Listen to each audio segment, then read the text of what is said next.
یہ مفعول لہو ہے کہ یہ روزہ رکھنا ریا کے لیے نہیں تھا بلکہ خوف خدا کے لیے تھا۔ باقی یہاں پر اس قصیدے کے اشعار جو ہیں اس میں کچھ حذف ہے، تو کہتے ہیں کہ وزادہ فی تنویر الصحیفہ فی مناقب ابی حنیفہ، اس کے اندر یہاں دو شعر اور بھی ہیں۔ وہ پہلا شعر یہ ہے وَصَانَ لِسَانَهُ عَنْ كُلِّ إِفْكٍ وَمَا زَالَتْ جَوَارِحُهُ عَفِيفًا، کہ امام اعظم ابو حنیفہ رحمۃ اللہ علیہ نے اپنی زبان محفوظ رکھی ہر قسم کے جھوٹ سے، اور ہمیشہ آپ کے اعضاء مبارک پاک رہے۔ ما زالت جوارحہ، جارحہ کی جمع ہے، ظاہری اعضاء کو کہتے ہیں، تو آپ کے اعضاء ہمیشہ عفیفہ، چونکہ جوارح جمع ہے مؤنث ہے، اس وجہ سے اور اس کے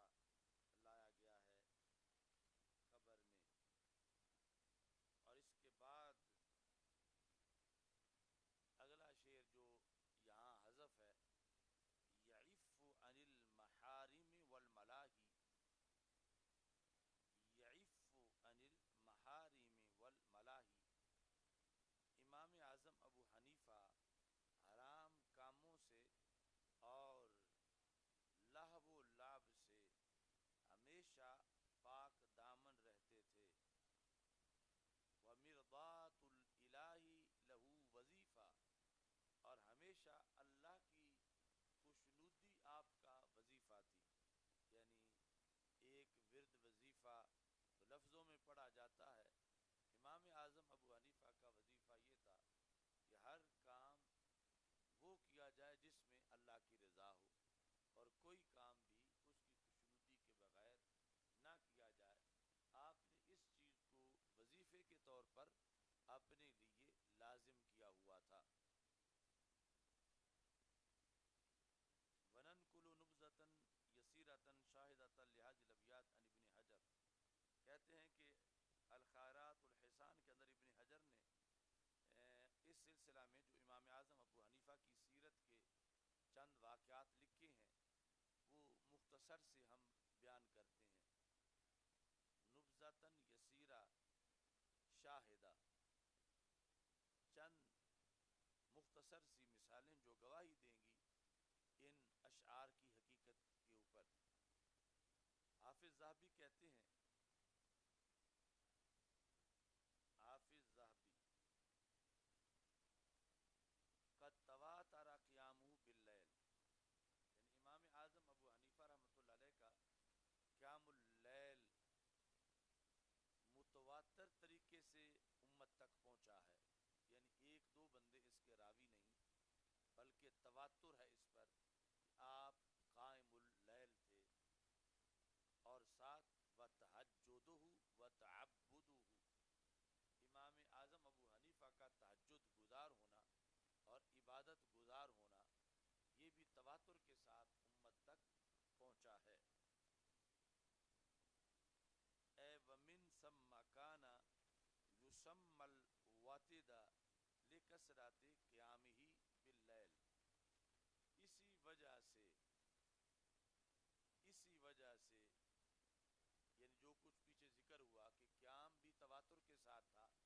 اور تعبد اور تہجد بھی تواتر کے ساتھ تھی، اسی وجہ سے کانا یسمى الواتد، امام اعظم ابو حنیفہ رحمہ اللہ تعالی کا لقب میخ پڑا ہوا تھا، یعنی جس طرح کیل اور میخ کو گاڑ دیا جاتا ہے تو وہ جب اگر گاڑا ہوا ہے تو آگے پیچھے جنبش نہیں کرتا، تو اس طرح یعنی جم کے کھڑے ہو کر رات کو قیام کرتے تھے، جس میں ایسا نہیں ہوتا تھا کہ کبھی ایک پاؤں پہ وزن ڈالیں اور کبھی دوسرے پاؤں پہ وزن ڈالیں، ایسا نہیں تھا، بلکہ جم کے کھڑے ہوتے تھے، اور اسی وجہ سے وتد آپ کا لقب پڑ گیا،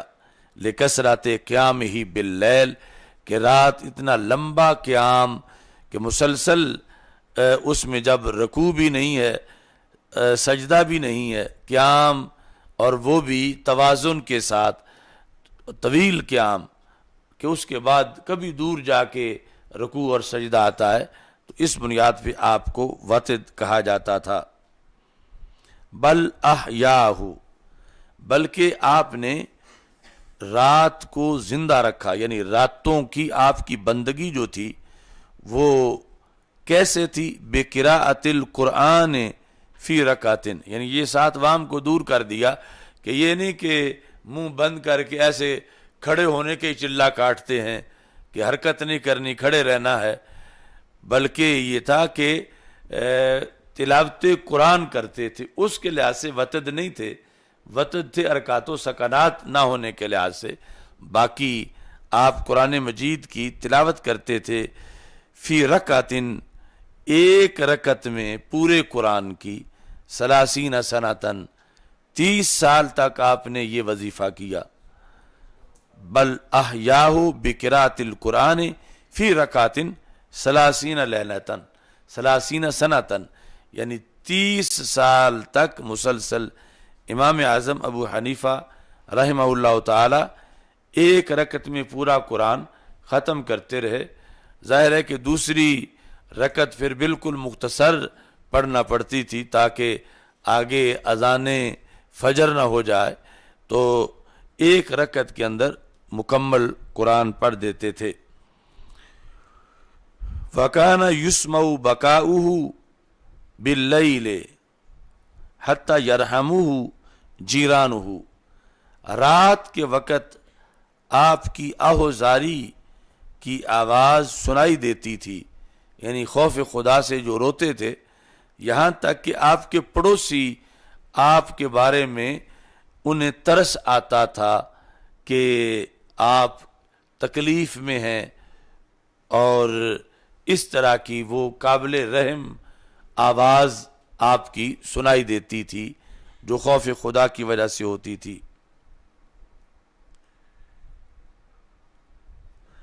وَوَقَعَ رَجُلٌ فِيهِ عِنْدَ ابْنِ الْمُبَارَكِ، حضرت عبداللہ بن مبارک جن کے اشعار بھی گزر رہے ہیں، ان کے پاس ایک شخص نے امام اعظم ابو حنیفہ پر تنقید کی۔ واقع رجل، پنجابی میں جس طرح کہتے ہیں منہ گتیا، یعنی تو واقع رجل، ایک آدمی جو ہے واقع ہوا، گر گیا، یعنی اس نے امام اعظم ابو حنیفہ کے مقام پر تجاوز کیا،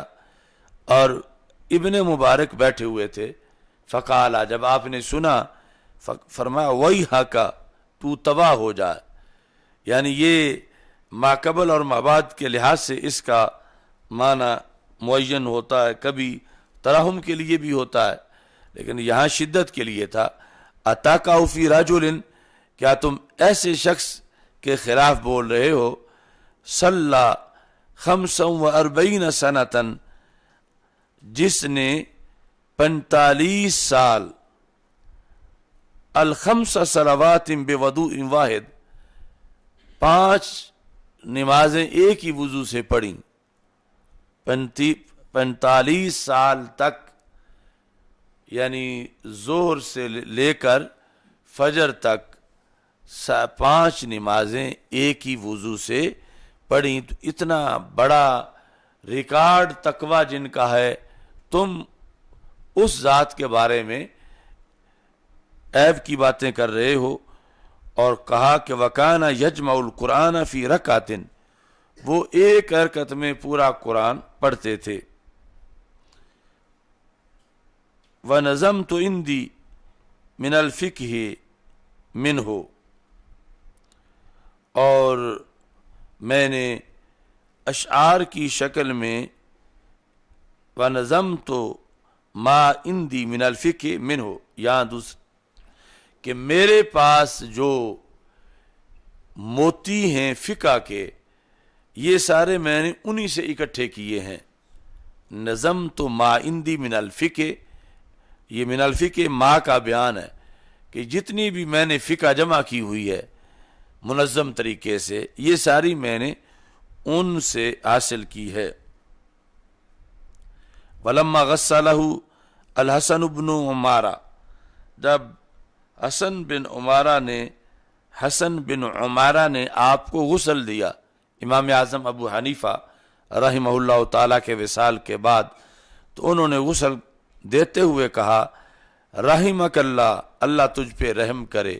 وغفر لک، اور اللہ تمہاری مغفرت کرے۔ یعنی مغفرت کسی کے بارے میں بولنا توہین نہیں ہے۔ اب ادھر ولی اتنے چوٹی کے ہیں کہ 45 سال 5 نمازیں ایک ہی وضو سے پڑھی ہیں اور پھر ایک رکعت میں قرآن ختم کرتے تھے، تو اس کے باوجود یہ کہا جا رہا اللہ تجھے معاف کرے، تو یہ یعنی مغفرت کا لفظ ان کے لیے معیوب نہیں سمجھا گیا کہ ان کے مرتبے کے مطابق اس کا معنی ہوگا کہ جب نہ کوئی صغیرہ ہوا نہ کوئی کبیرہ ہوا تو یہ ہوگا کہ اللہ تمہارے درجات بلند کرے، اللہ تجھے تمہاری مغفرت کرے۔ لم تفطر منذ 30 سنتن، 30 سال سے آپ نے کبھی کوئی روزہ نہیں چھوڑا تھا، یعنی اتنے صائم الدہر تھے کہ رمضان کے علاوہ بھی روزانہ روزے میں ہوتے تھے، اور اس طرح مسلسل 30 سال زندگی کے آخری 30 سال اس حالت میں گزرے تھے۔ وَقَدْ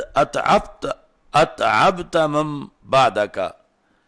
آپ نے بعد والوں کو تھکا دیا ہے،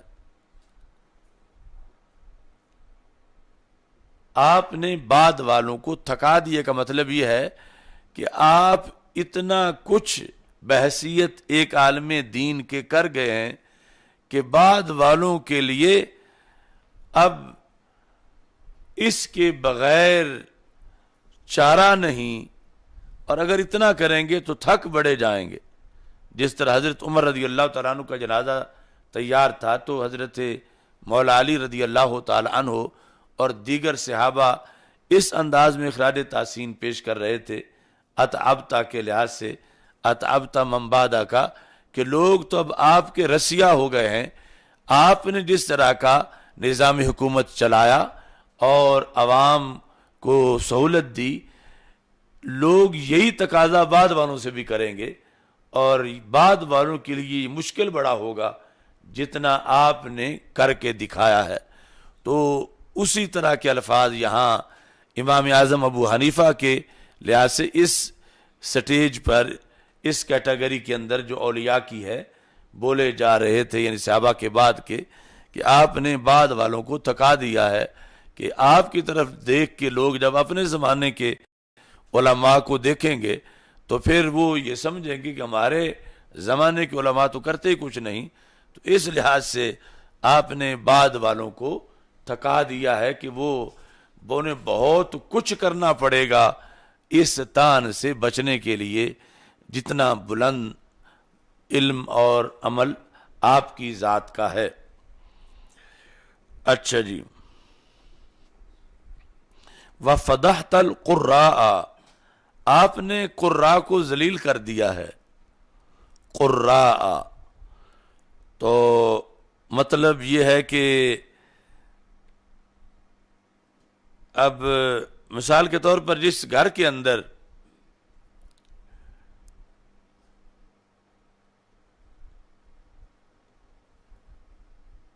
چار بھائی ہیں اور ایک ان میں سے پی ایچ ڈی ہے، دوسرا ایم اے ہے،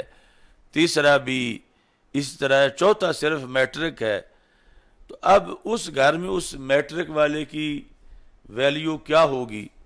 اور جہاں ہوئی صرف میٹرک والا، باقی پرائمری والے ہوں تو وہاں تو میٹرک والے کی بھی بڑی شان ہے۔ تو اس طرح یعنی یہ تھا کہ فضحت القراء، کہ وہ جو بعد میں اپنے لحاظ سے تو قراء ہوں گے، بڑی شان والے ہوں گے، لیکن جب تمہیں دیکھ کے انہیں دیکھا جائے گا تو وہ بالکل بونے بونے سے لگیں گے، یعنی چھوٹے چھوٹے قد والے، اگرچہ وہ جو ان کے بعد فداحت میں آ رہے تھے، ہمارے لحاظ سے تو وہ بھی کروڑ درجہ امامت میں ہے. یعنی ہمارا اگر ان کے ساتھ کمپیریزن کیا جائے تو ہم جیسے وہ امام صاحب کے لحاظ سے بڑے چھوٹے لگ رہے تھے تو ہم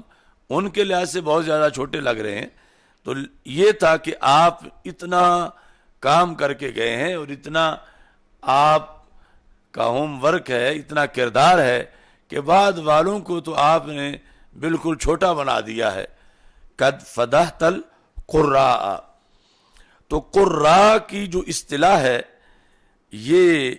پرانے ادب کے اندر علماء کے لیے استعمال ہوتی تھی، کیونکہ اس وقت عالم قاری بھی ہوتے تھے اور قاری عالم بھی ہوتے تھے. یعنی یہ دو شعبے جدا جدا نہیں تھے جس طرح اب زمانے کے اندر پائے جاتے ہیں کہ جو قاری ہے وہ اکثر عالم نہیں، جو عالم ہے وہ قاری نہیں. یعنی اکثریت کے لحاظ سے یہ دو شعبے بعد میں جا کر بنے. پہلے جو قراء تھے وہ علماء تھے اور ان پر ہی اطلاق کیا جاتا تھا، اس لیے ہی امامت کی بحث میں قراء کو مقدم کیا گیا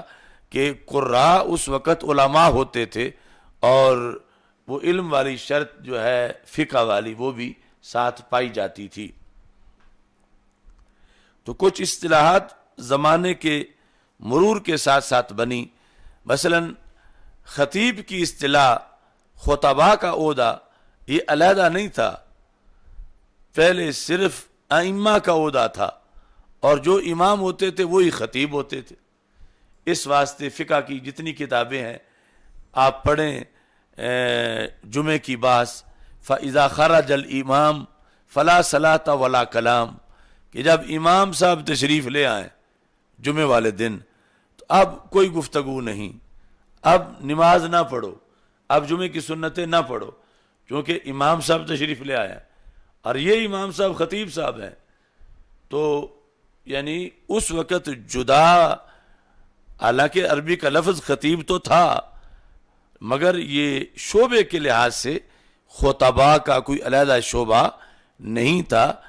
امام ہی خطباء کہلاتے تھے اور بہت کم تھے کہ کوئی امام ہو اور خطیب نہ ہو، اور یا خطیب ہو تو امام نہ ہو. اس وقت یہ ایک ہی شعبہ تھا. اچھا جی،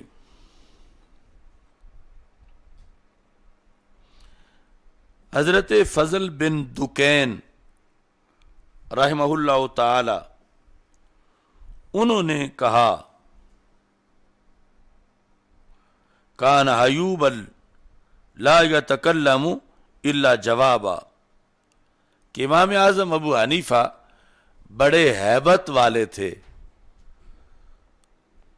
نہیں گفتگو کرتے تھے مگر جواب دینے کے لیے.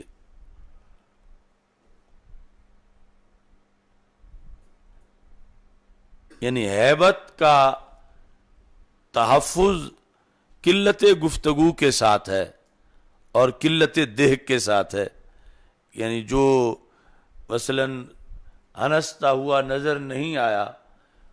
اور بہت تھوڑا بولا تو اس کی ہیبت زیادہ طاری ہوئی. تو کانا حیوبا لا یتکلم الا جوابا، یعنی عام قصے کہانیاں سنانے میں امام صاحب کبھی نہیں بولے تھے، بولتے تھے تو صرف فقہ کا جواب دینے کے لیے بولتے تھے. ولا یخوض فی ما لا یعنیہ، اور فضول کاموں میں نہیں پڑتے تھے. ولا یستمع الیہ، اور ایسے بندے کی بات بھی نہیں سنتے تھے جو پانی میں مدانی ڈالنے کی کوشش کر رہا ہو، یعنی ایسے لا یعنی سوال اور اس طرح کی باتیں.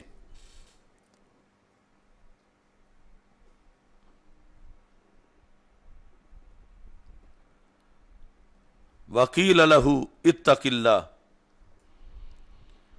فانتفض وتأتى رأسه ثم قال یا اخی جزاک اللہ خیرا ما احوج اہل کل وقت الى من یذکرہم اللہ تعالی یذکرہم اللہ تعالی. تو اب اتنا اعلیٰ درجے کا پارسا بندہ اسے کوئی کہے رب سے ڈرو تو بظاہر تو یعنی ہو سکتا کہنے والے کے لحاظ سے اس نے کیا ہی بے ادبی کے لیے ہو، لیکن امام صاحب اس سے بھی اچھا تاثر آپ نے لیا جب کسی نے کہا اتق اللہ، رب سے ڈرو، تو امام صاحب فوراً آپ نے سر کو جھکا لیا، یعنی آپ پر جنبش آئی اور آپ نے سر کو جھکا لیا، اور اس کے بعد آپ نے فرمایا اے بھائی تجھے اللہ جزائے خیر دے، ما احوجا اہل کل وقت الی من، کتنے ضرورت ہے ہر وقت کے لوگوں کو ایسے شخص کی جو انہیں اللہ یاد کراتا رہے، تو تم نے مجھے اللہ یاد کرایا ہے. تو یہ مطلب اس بندے کا شکریہ ادا کیا جس نے اتق اللہ آپ کو کہا تھا. میں یذکرہم اللہ، جو اللہ انہیں یاد کرائے کہ اللہ کا ذکر کرو. حسن بن صالح کہتے ہیں کان شدید الورع، امام اعظم ابو حنیفہ رحمہ اللہ تعالی شدید الورع تھے، حائبا للحرام، حرام سے بہت دور، بلکہ تارکا لکثیر من الحلال، مخافت شبہ تھے، اشتباہ کی بنیاد پر بہت سے حلال کو بھی ترک کر دینے والے، یعنی حرام کھانا تو درکنار، اس حلال کو بھی چھوڑ دیا کہ جس حلال کی وجہ سے سلپ ہو کے بندہ حرام کی طرف جا سکتا ہے، اس حلال کو بھی آپ نے چھوڑ دیا. ما رأیت فقیہا اشد منہ صیانۃ لنفسہ، میں نے آپ سے بڑھ کر ایسا کوئی فقیہ نہیں دیکھا جو آپ سے بڑھ کر اپنی ذات کو گناہوں سے بچاتا ہو، یعنی اپنی ذات کو گناہوں سے بچانے کے لحاظ سے اتنا بڑا فقیہ میں نے اور کوئی نہیں دیکھا. یعنی کچھ لوگ دوسروں کو تو گناہوں سے بچاتے ہیں لیکن اپنے لحاظ سے اتنی سختی نہیں کرتے، لیکن امام اعظم ابو حنیفہ اپنے آپ کو گناہوں سے بچانے کے لحاظ سے بھی اتنے اہم ہیں کہ میں نے آپ جیسا اور کوئی نہیں دیکھا. اب یہ سارا حصہ جو تھا جو ابن حجر کی الخیرات الحسان ہے اس کے اندر جو امام ذہبی کا نقطہ نظر ہے، یہ حافظ ذہبی سیر اعلام النبلاء اور تاریخ اسلام والے، انہوں نے امام اعظم ابو حنیفہ کو اس طرح خراج تحسین پیش کیا. اب آگے حضرت عبداللہ بن مبارک کے جو اشعار ہیں، رأیت العائبین لہو صفاہا خلاف الحق کی ما حجج ضعیفہ، کہتے ہیں کہ اتنی خوبیوں کے باوجود جو لوگ امام اعظم ابو حنیفہ رحمۃ اللہ علیہ کے خلاف بولتے ہیں، رأیت العائبین لہو صفاہا، میں تو یہ سمجھتا ہوں وہ بے وقوف لوگ ہیں. رأیت العائبین، عائب عیب بیان کرنے والے، لہو امام صاحب کے، جو امام صاحب کے عیب بیان کرتے ہیں. رأی تو میری رائے یہ ہے کہ وہ صفاہا، ان کے اندر بے وقوفی ہے، وہ بے وقوف ہیں، خلاف الحق کی، وہ حق کے خلاف ہیں، ما حجج ضعیفہ، اور ان کے پاس کوئی مضبوط دلیل نہیں ہے امام صاحب پر کوئی الزام دلیل سے ثابت کر سکیں، ایسی کوئی دلیل ان کے پاس نہیں ہے. حجج ایک ہوتا ہے حجج، وہ سال کے معنی میں ہوتا ہے، یہ ہے حجج دلیلیں. ضعیفہ یعنی ان کی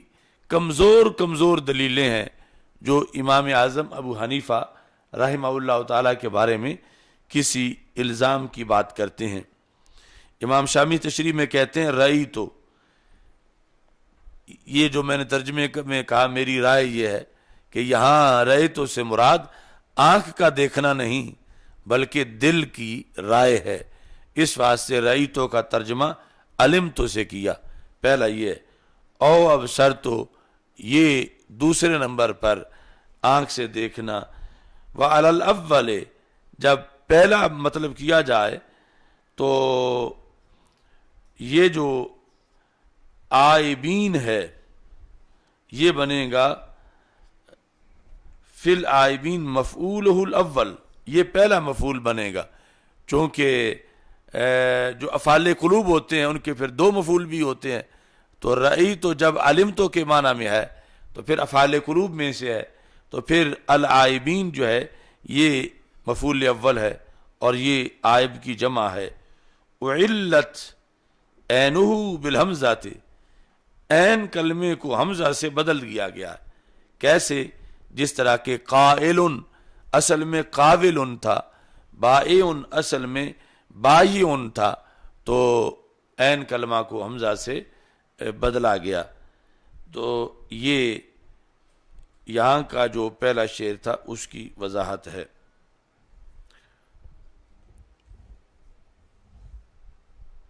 اب فاتحہ خوانی کرنی ہے ان کے لیے۔ بانی سنی تحریک حضرت قبلہ محمد سلیم قادری شہید قدس سر العزیز کی اہلیہ محترمہ اور صاحبزادہ بلال سلیم قادری صاحب کی والدہ محترمہ کا چند دن پہلے وصال ہوا۔ تمام حضرات ایک بار الحمد شریف اور 3 بار قل شریف پڑھ کے ملک کریں تاکہ ایصال ثواب کیا جائے۔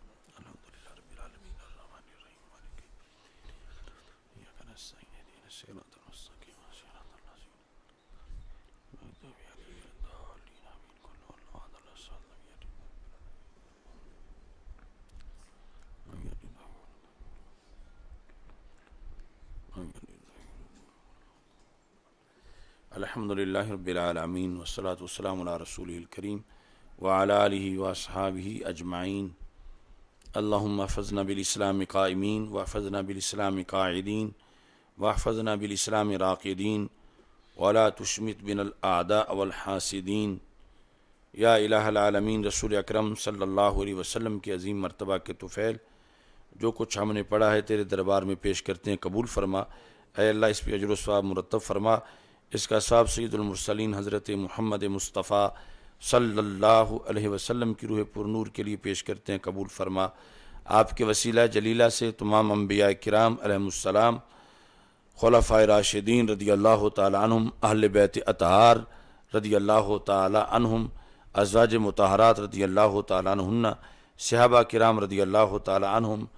تابعین، تبع تابعین، ائمہ طریقت، ائمہ شریعت، جمیع المسلمین والمسلمات کی ارواح کے لیے پیش کرتے ہیں، قبول فرما۔